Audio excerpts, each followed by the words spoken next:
Attendance எடுக்கலாமா? ஏய் தீபிகா, நீ அங்க என்ன பண்ணிட்டு இருக்க? ஃபோன் பார்த்துட்டு இருக்கோம் மேம். உனக்கு யார் ஃபோன் கொடுத்து அனுப்பிச்சது ஸ்கூலுக்கு? வீட்ல இருந்து எடுத்துட்டு வந்தோம் மேம். இதான் நீ படிச்ச படிப்பா? ஒழுக்கமா? Sorry ma'am. இவங்கள மாரி நல்லா படிக்கிற பசங்க கூட சேர்ந்து நல்லா படிக்க கத்துக்கோ, சரியா? இது மாதிரிலாம் பண்ணிட்டு இருக்காத. ஃபோன் கொடுப்பி. Okay ma'am. Sorry ma'am. நாங்களும் இதுக்கு மேலே அவங்க கூட சேர்ந்து ஒழுக்கா படிக்கிறோம் மேம். போ.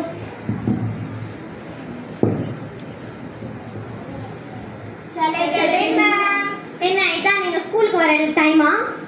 மேம் நாங்கள் வர வழியில் கிரிக்கெட் பார்த்துட்டு வந்தோமா, அதனால தான் மேம் லேட் ஆயிடுச்சு.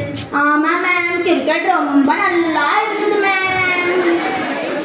தினமும் நீ இப்போ 10th தானே படிக்கிறீங்க, காலையில் 8 மணிக்கு வந்தால் தானே நடத்துகிற ஸ்டடிலாம் உங்களுக்கு புரியும். இப்படி லேட்டாக வந்தால் எப்படி உங்களுக்கு ஸ்டடி புரியும்?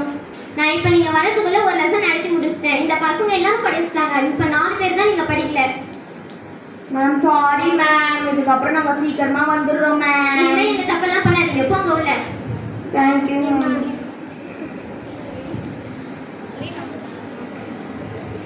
ஏய் ஏன்டி படிக்கிற?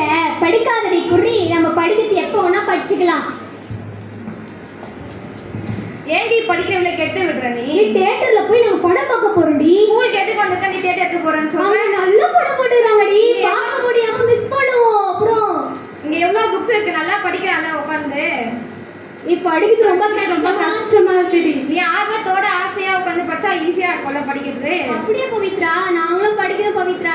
பெற்ற பிள்ளை கைவிட்டாலும் கற்ற கல்வி எப்பவுமே கைவிடாது. எல்லாமே படிக்கணும் எல்லாத்துக்குமே. நாங்களும் உங்க கூட வந்து படிக்கிறோம் பவித்ரா. சரி வாங்க.